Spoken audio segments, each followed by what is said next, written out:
आधुनिक भारत के इतिहास में आज हम भारत में उपनिवेशवाद को देखते हैं। अगर हम इसकी परिभाषा को देखें तो जब कोई राष्ट्र किसी अन्य राष्ट्र पर अपना नियंत्रण स्थापित कर लेता है और वहां की अर्थव्यवस्था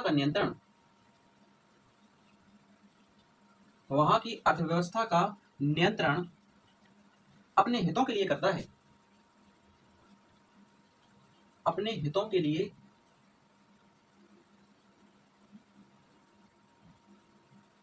कर लेता है या कर ले, तो इसे हम उपनिवेशवाद कहते हैं। रजनी पाम दत्त ने अपनी पुस्तक इंडिया टुडे में भारत में उपनिवेशवाद के 3 चरण बताए हैं। रजनी पाम दत्त ने, इनकी पुस्तक है इंडिया टुडे में भारत में उपनिवेशवाद के 3 चरण बताए हैं, जिसमें से प्रथम चरण है वाणिज्यिक पूंजीवाद और दूसरा चरण औद्योगिक पूंजीवाद, तृतीय चरण है वित्तीय पूंजीवाद। अगर हम उपनिवेशवाद के चरणों को देखें तो रजनी पाम दत्त ने अपनी पुस्तक इंडिया टुडे में 3 चरण बताए हैं। प्रथम चरण जो 1757 से 1813 के चार्टर एक्ट के मध्य रहा, इसे प्रथम चरण कहा गया। 1757 के प्लासी के युद्ध से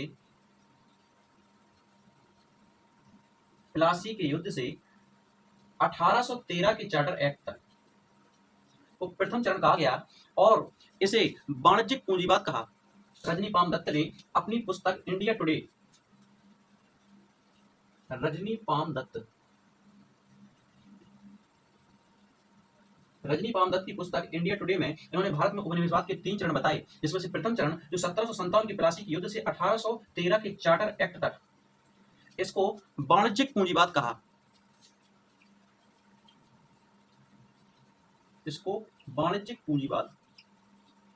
और अगर हम द्वितीय चरण या दूसरे चरण की बात करें, दूसरा चरण 1813 के चार्टर एक्ट से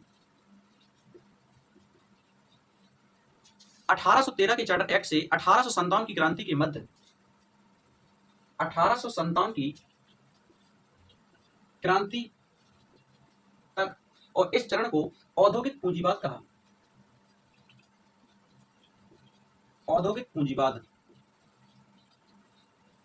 और अगर हम तीसरे चरण की बात करें तो ये 1857 से 1947 तक को तीसरा चरण कहा गया और इसे वित्तीय पूंजीवाद की संज्ञा दी गई। इसे वित्तीय पूंजीवाद की संज्ञा दी गई। रजनी पाम दत्त ने अपनी पुस्तक इंडिया टुडे में भारत में उपनिवेशवाद के 3 चरण बताए, जिसमें से प्रथम चरण जो 1757 की प्लासी के युद्ध से 1813 के चार्टर एक्ट तक को वाणिज्यिक पूंजीवाद कहा और दूसरा चरण जो 1813 के चार्टर एक्ट से 1857 की क्रांति के मध्य तक रहा, इसे औद्योगिक पूंजीवाद की संज्ञा दी गई। और तीसरे चरण जो 1857 की क्रांति से 1947 की आजादी तक, इसके मध्य को वित्तीय पूंजीवाद कहा। इसके बाद हम देखते हैं प्रथम चरण वाणिज्यिक पूंजीवाद को।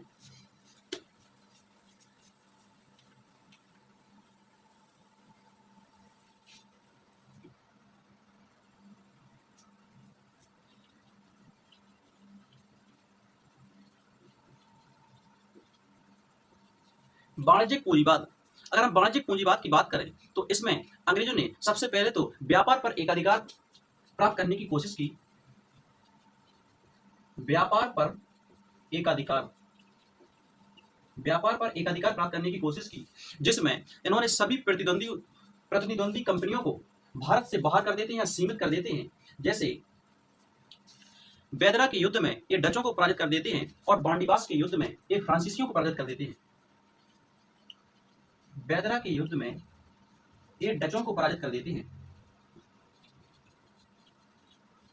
और बांडीबास के युद्ध में और बांडीवास के युद्ध में ये फ्रांसीसियों को पराजित कर देते हैं। ये फ्रांसीसियों को पराजित कर देते हैं। और इसके बाद एक तो इन्होंने व्यापार पर एकाधिकार किया, दूसरा भारतीय राजस्व पर इन्होंने कब्जा करने की कोशिश की और किया। भारतीय राजस्व पर कब्जा, इन्होंने भारतीय राजस्व पर कब्जा किया, जिसमें हम देखेंगे 1757 जो प्लासी के युद्ध में अंग्रेज सिराजुद्दौला को हरा देते हैं और 1764 में एक त्रिगुट सेना जो शाह आलम द्वितीय की सेना, अवध के नवाब सुजाउद्दीन की सेना और बंगाल के नवाब की सेना, तीनों मिलकर एक त्रिगुट सेना को हरा देते हैं। और इसके बाद ये शाह आलम द्वितीय से बंगाल, बिहार और उड़ीसा की दीवानी प्राप्त कर लेते हैं। ये 1757 में प्लासी के युद्ध में सिराजुद्दौला को पराजित कर देते हैं और 1764 में 23 जून 1757 में प्लासी के युद्ध में सिराजुद्दौला को पराजित कर देते हैं अंग्रेज। और 22 अक्टूबर 1764 और 23 जून 1757, 22 अक्टूबर 1764 में एक बक्सर के युद्ध में एक त्रिगुट सेना को पराजित कर देते हैं।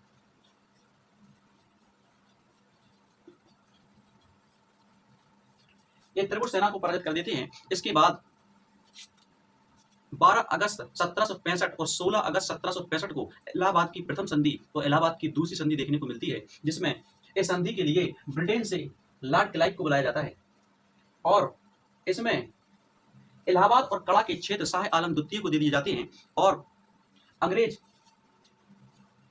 बंगाल, बिहार, उड़ीसा की दीवानी अपने पास ले लेते हैं। इसके बाद ये बंगाल में द्वैत शासन लगा देते हैं, जिसके बाद बंगाल में अकाल देखने को मिलते हैं।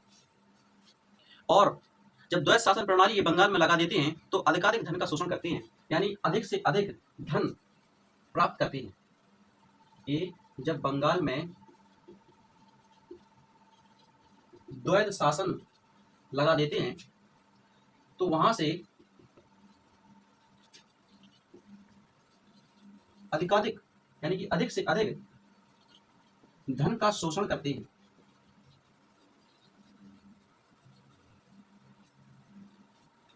अधिक से अधिक ये धन का शोषण करते हैं। इसके बाद अगर हम भू राजस्व नीतियों को देखें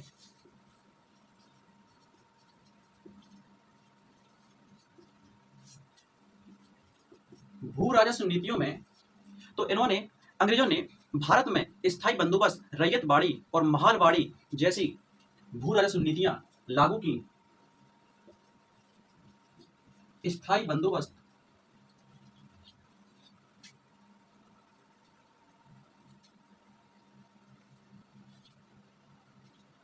स्थायी बंदोबस्त, महालबाड़ी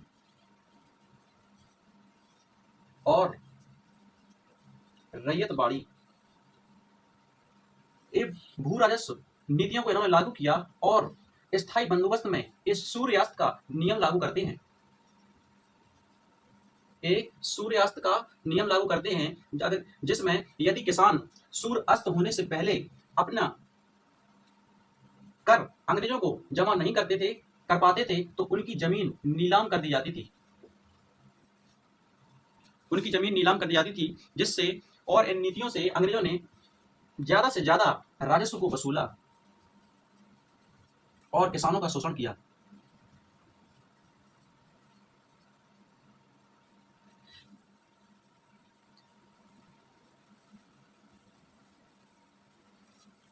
इसके बाद अगर हम देखें कि इन्होंने राजनीतिक हस्तक्षेप भी शुरू किया।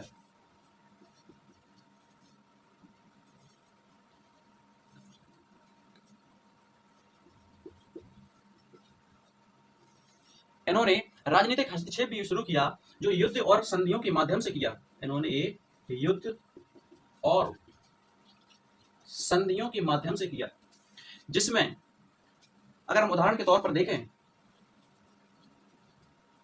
उदाहरण के तौर पर प्लासी का युद्ध जो 23 जून 1757 में होता है, दूसरा बक्सर का युद्ध जो 22 अक्टूबर 1764 ये 1757, 1764। और आंग्ल मैसूर युद्ध, आंग्ल मराठा युद्ध, आंग्ल मैसूर युद्ध और आंग्ल मराठा युद्ध देखने को मिलते हैं।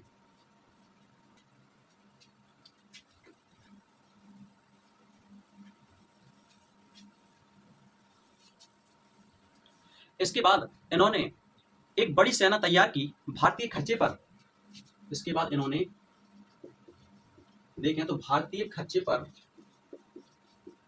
एक बड़ी सेना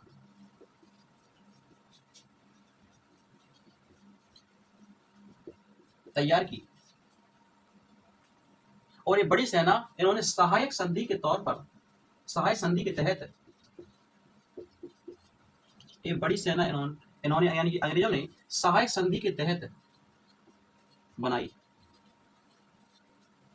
सहायक संधि के तहत इन्होंने एक बड़ी सेना बनाई। और अगर हम एक और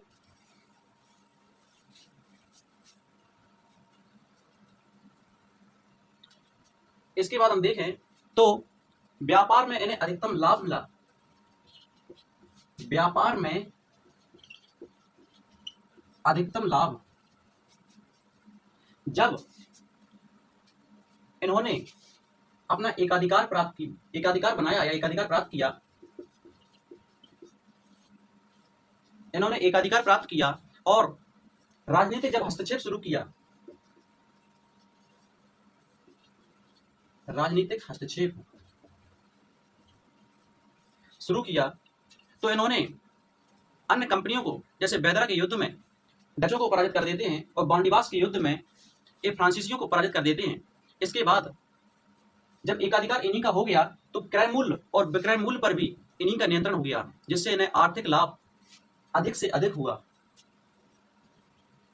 क्रय एवं विक्रय मूल्य पर नियंत्रण, जब क्रय और विक्रय मूल्य पर इनका नियंत्रण हो गया तो इनको आर्थिक लाभ अधिक हुआ। इसके बाद हम देखते हैं द्वितीय चरण औद्योगिक पूंजीवाद को।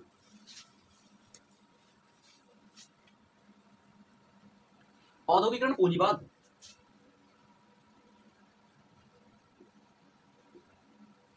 औद्योगिकरण पूंजीवाद जिसका कालक्रम 1813 से 1857 के मध्य।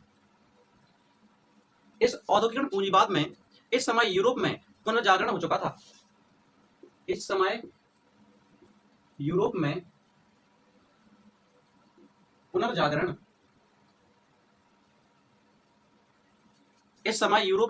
पुनर्जागरण हो चुका था और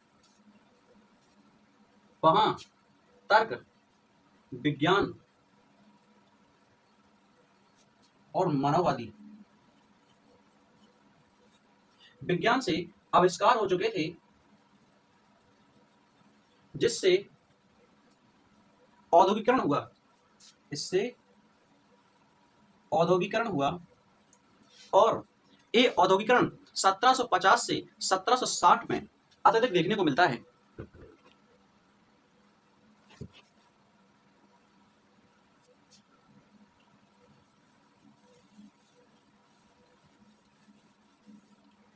ये औद्योगिकरण सर्वाधिक 1750 से 60 के मध्य में सर्वाधिक देखने को मिलता है। सर्वाधिक देखने को मिलता है। और जब औद्योगिकरण ज्यादा हुआ या तीव्र हुआ तो कच्चे माल की आवश्यकता हुई।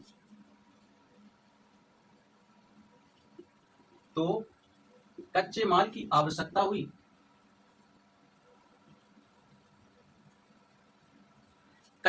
आवश्यकता हुई और तैयार माल की अधिकता होने लगी। और जब तैयार माल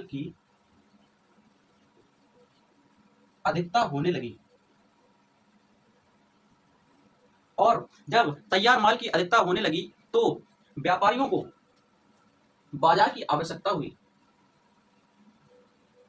तो व्यापारियों को बाजार की आवश्यकता हुई, क्योंकि उस समय भारत में एकाधिकार था, तो ब्रिटेन के व्यापारियों ने संसद पर दबाव बनाया कि आप भारत में एकाधिकार समाप्त कर दें, जिसके बाद 1813 के चार्टर एक्ट में चाय और चीन को छोड़कर शेष एकाधिकार समाप्त कर दिया जाता है। 1813 के चार्टर एक्ट में 1813 के चार्टर एक्ट में चाय और चीन के अलावा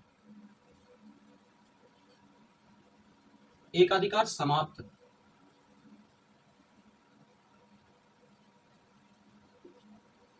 कर दिया जाता है। एकाधिकार समाप्त कर दिया जाता है। इसके बाद हम देखेंगे कि राजनीतिक अधिकरणों को औद्योगिकरण पूंजीवाद में राजनीतिक अधिकरणों को देखेंगे, जिसमें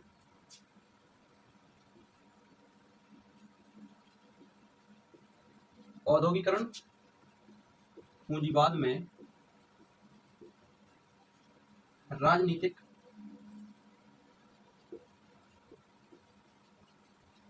अधिकरणों को देखेंगे, जिसमें आंग्ल मराठा युद्ध, तृतीय आंग्ल मराठा युद्ध,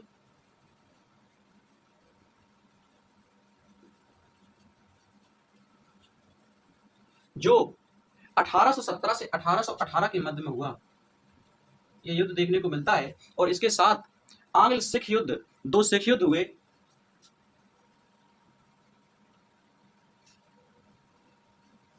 आंग्ल सिख युद्ध, जिसमें प्रथम आंग्ल सिख युद्ध लॉर्ड हार्डिंग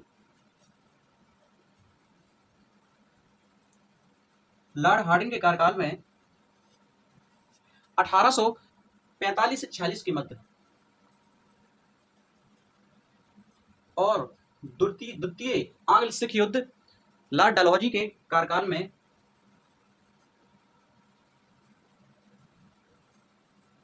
कार्यकाल में 1848 से 1849 के मध्य, और इसके साथ लॉर्ड डलहौजी का ही व्यक्तिगत सिद्धांत देखने को मिलता है,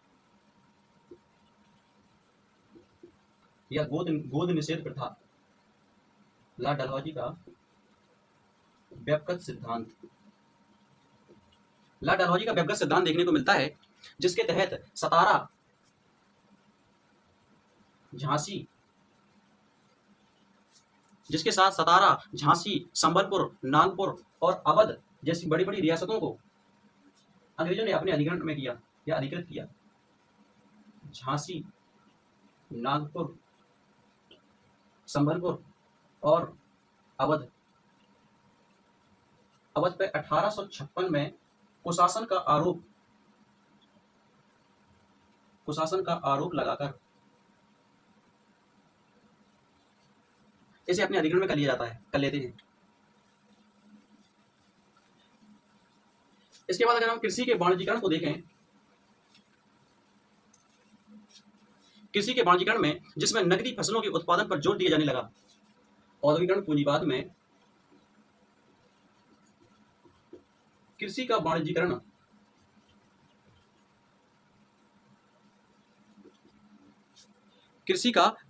में नकदी फसलों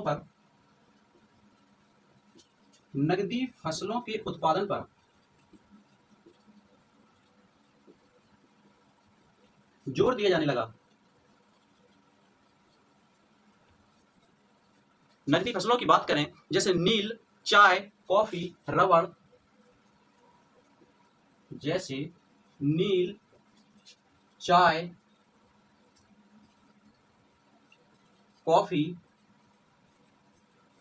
रबड़, अफीम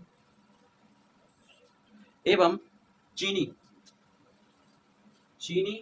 रेशम और जूट। ये फसलें नकदी फसलों में गिनी जाती हैं। तो इन फसलों के उत्पादन पर जोर दिया जाने लगा।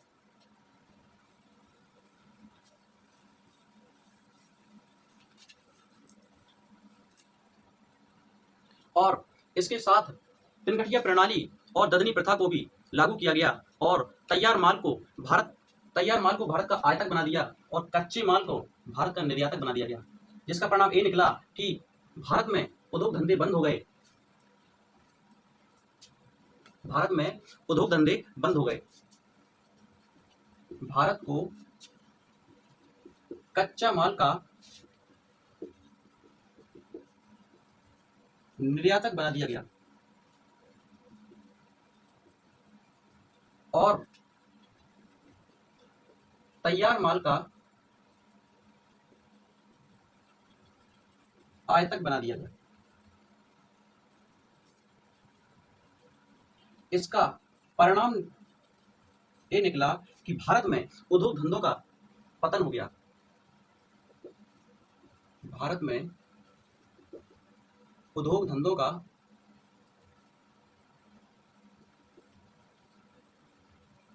पतन हो गया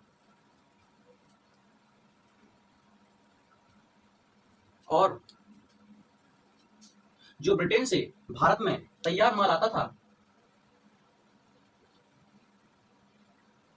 ब्रिटेन से भारत में तैयार माल आता था, उस पर कम टैक्स लगाया जाता था, लगभग 2.5 से 3.5%।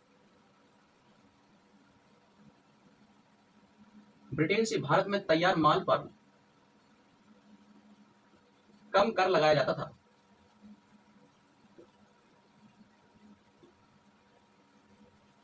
2.5 से 3.5%। और जो भारत में तैयार माल का उत्पादन होता था, उस पे भारत में तैयार माल पर लगभग 15 से 50% तक कर लगाया जाता था।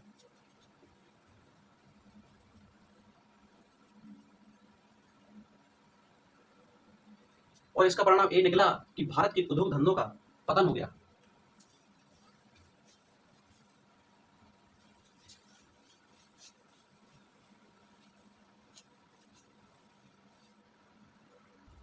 इसके बाद अगर हम संसाधनों के विकास की बात करें, संसाधनों के विकास की, तो संसाधनों के विकास में एक नई शिक्षा नीति लागू की गई। नई शिक्षा नीति लागू की गई और न्याय प्रणाली लागू की गई। एक न्याय प्रणाली लागू की गई और इसके साथ साथ समाज में सुधार भी किए गए। समाज में सुधार भी किए गए और यातायात के साधनों में रेलवे का विकास प्रारंभ किया गया और सड़कों का भी निर्माण किया गया।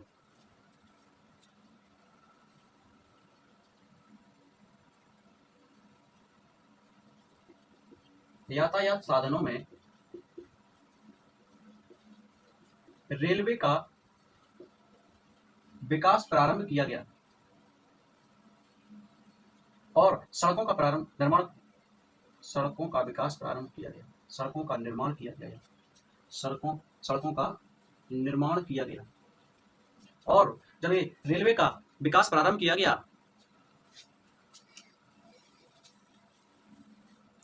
तो इसका उपयोग कच्चे माल को आंतरिक भागों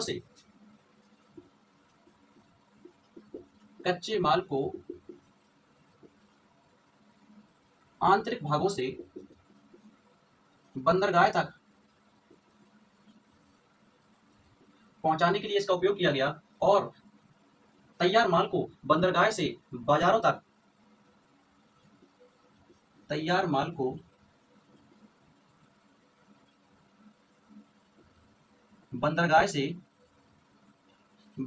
पहुंचाने में रेलवे का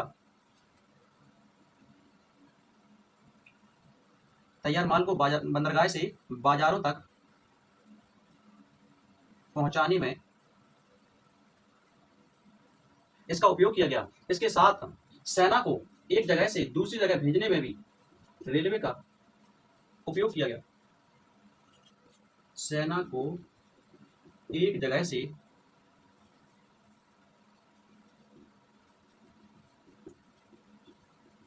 दूसरी जगह भेजने में इसका उपयोग किया गया।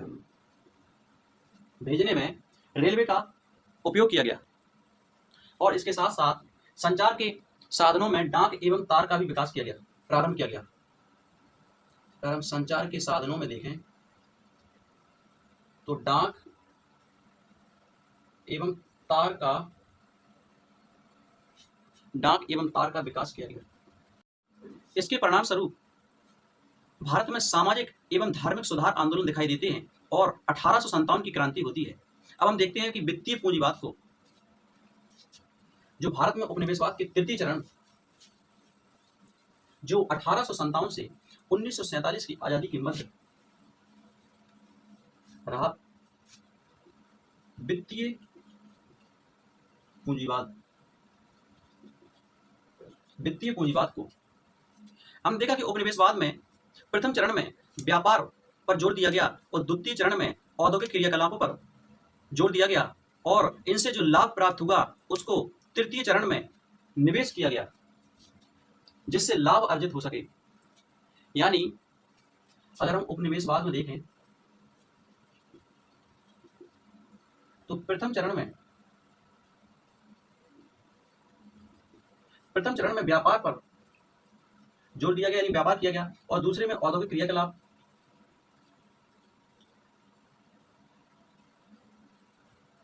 और तृतीय में इन दोनों से जो धन प्राप्त हुआ और उसको तृतीय में निवेश किया गया।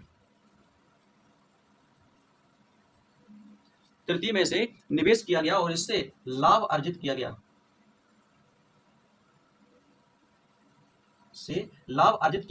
और इसे धन का बहिर्गमन कहा गया। इसे धन का बहिर्गमन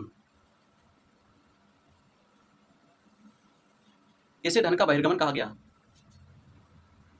उपनिवेशवाद में प्रथम चरण में उन्होंने व्यापार से धन कमाया और द्वितीय में उन्होंने औद्योगिक क्रियाकलापों से धन कमाया। उनको जब इन्होंने अत्यधिक धन कमा लिया तो भारत जैसे उपनिवेशों से ब्रिटेन के व्यापारियों ने जब अत्यधिक धन कमाया तो यानी कि अत्यधिक पूंजी का जब सृजन किया तो उन्हें निवेश करने की अब आवश्यकता हुई, और निवेश करने के लिए उनके पास दो विकल्प थे। एक, या तो वो यूरोप में निवेश करते, दूसरा भारत में। क्योंकि यूरोप में पहले से ही औद्योगिकरण हो चुका था और वहां के श्रमिक जागरूक हो चुके थे और उन्होंने अपना संगठन भी बना लिया था, और भारत में उन्होंने निवेश इसलिए किया क्योंकि भारत में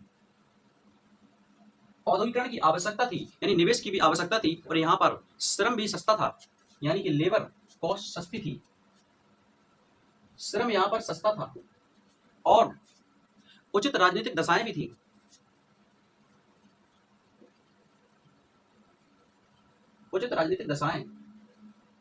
और यहाँ पर औद्योगिकरण की आवश्यकता थी,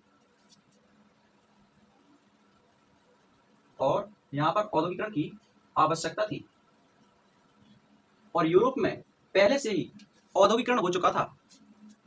यहाँ पर औद्योगिकरण हो चुका था और वहां के श्रमिक जागरूक थे और उन्होंने अपना संगठन भी बना लिया था। अगर हम निवेश को देखें तो यूरोपीय कंपनियों से वो ऐसा क्षेत्र चुनना चाहते थे व्यापारी जहां पर अन्य यूरोपीय कंपनियों से प्रतिद्वंदिता ना हो, और उन्होंने रेलवे को चुना जिसमें कंपनी 5% लाभ की गारंटी दे रही थी। 5% लाभ की गारंटी दे रही थी, जिसका उपयोग कहाँ किया गया? बंदरगाह से, एक तो भारत के आंतरिक भागों से बंदरगाह तक कच्चे माल को ले जाने में,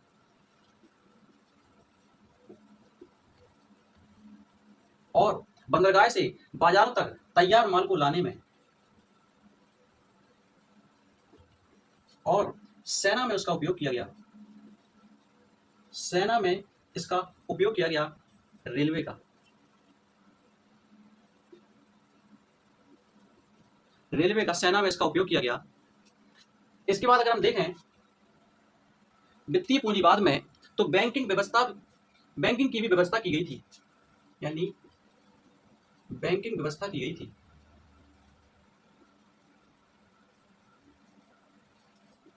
बैंकिंग व्यवस्था भी की गई थी और बीमा क्षेत्रों में भी निवेश किया गया था। बीमा क्षेत्रों में भी निवेश किया गया था।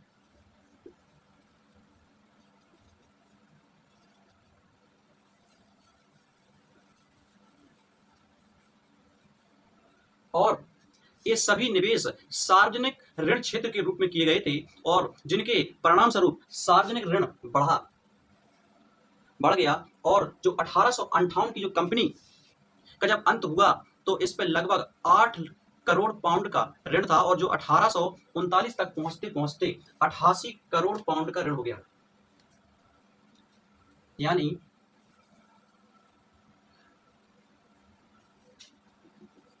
ये निवेश सार्वजनिक ऋण के रूप में किए गए।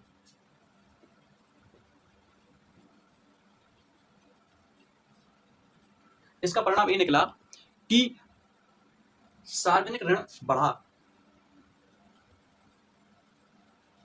सार्वजनिक ऋण बढ़ा और जब 1858 में कंपनी का अंत हुआ तो इस कंपनी पर 8 करोड़ पाउंड का ऋण था, जो 1939 तक 88 करोड़ पाउंड तक पहुंच गया। 88 करोड़ पाउंड तक पहुंच गया और इसे धन का बहिर्गमन कहा गया। इससे धन का बहिर्गमन हुआ।